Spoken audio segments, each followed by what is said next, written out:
দেশের ক্ষমতার পালাবদলের ১৬ মাস চলছে। অন্তর্বর্তী সরকার ব্যস্ত সময় কাটাচ্ছে বিচার সংস্কার এবং আসন্ন ত্রয়োদশ জাতীয় সংসদ নির্বাচনকে ঘিরে।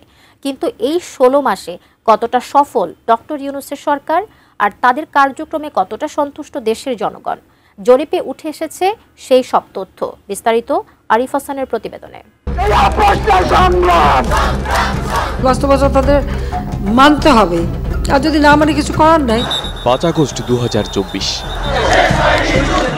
স্বাধীনতা পরবর্তী বাংলাদেশের রাজনীতিতে একটি নাটকীয় পালাবদলের দিন।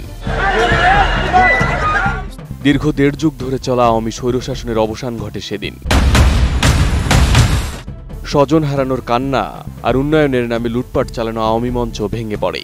ক্ষুব্ধ ছাত্র জনতার অভ্যুত্থানে শেখ হাসিনা দেশ ছাড়তে বাধ্য হন।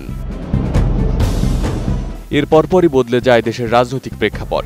ডক্টর মোহাম্মদ ইউনূসের নেতৃত্বে গঠিত হয় অন্তর্বর্তী সরকার, যার দায়িত্ব ছিল আওয়ামী আমলের দুঃশাসনের বিচার, রাষ্ট্রীয় খাতের সংস্কার এবং একটি অবাধ ও সুষ্ঠু নির্বাচন উপহার দেওয়া। আমি বুঝি নির্মাণের শিল্প, সালাম স্টিল বোঝে ডিউরেবিলিটি। সালাম স্টিল, মোস্ট ডিউরেবল স্টিল। এই ১৬ মাসে সরকার নানা সমালোচনা ও চাপের মুখে বিচার সংক্রান্ত বিষয়ে উল্লেখযোগ্য অগ্রগতি দেখিয়েছে।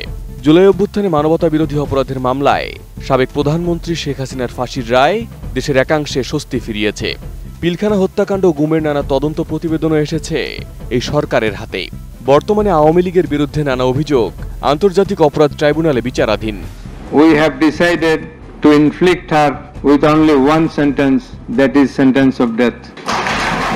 এদিকে নির্বাচন সংক্রান্ত সময়সূচিও ঘোষণা করেছে সরকার। আগামী ফেব্রুয়ারিতে অনুষ্ঠিত হতে পারে জাতীয় নির্বাচন। তবে আইনশৃঙ্খলা পরিস্থিতি, অর্থনৈতিক সংকট এবং প্রশাসনিক দুর্বলতা নিয়ে সমালোচনাও বাড়ছে। তাই প্রশ্ন উঠছে, এই ১৬ মাসে কতটা সফল ডক্টর ইউনূসের সরকার? এই প্রশ্নের উত্তর খোঁজার চেষ্টা করেছে দেশের একটি জাতীয় দৈনিক পরিচালিত গুরুত্বপূর্ণ সামাজিক রাজনৈতিক বিষয়ক জনমত জরিপ ২০২৫। জরিপটি করেছে বেসরকারি গবেষণা প্রতিষ্ঠান কিমেকার্স কনসাল্টিং লিমিটেড।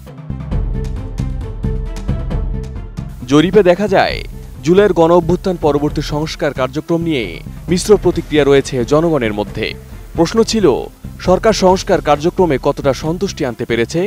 উত্তরে ৮.৬% বলেছেন তারা অত্যন্ত সন্তুষ্ট, ৩২.৮% জানিয়েছেন কিছুটা সন্তুষ্ট, অর্থাৎ মোট ৪১.৪% মানুষ কোনো না কোনোভাবে সংস্কার নিয়ে সন্তুষ্ট।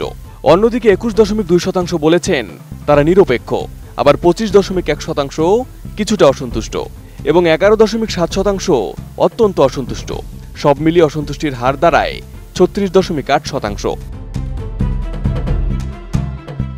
সরকারের নির্দিষ্ট ক্ষেত্রগুলোতে সফলতা এবং ব্যর্থতা নিয়েও জরিপের চিত্র উঠে এসেছে।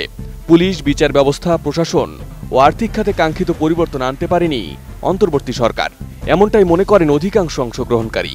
পুলিশ সংস্কারে ৫৮%, বিচার ব্যবস্থায় ৫৬%, প্রশাসনে ৫৬% এবং আর্থিক খাতে ৫২% মানুষ সরকারকে ব্যর্থ হিসেবে মূল্যায়ন করেন।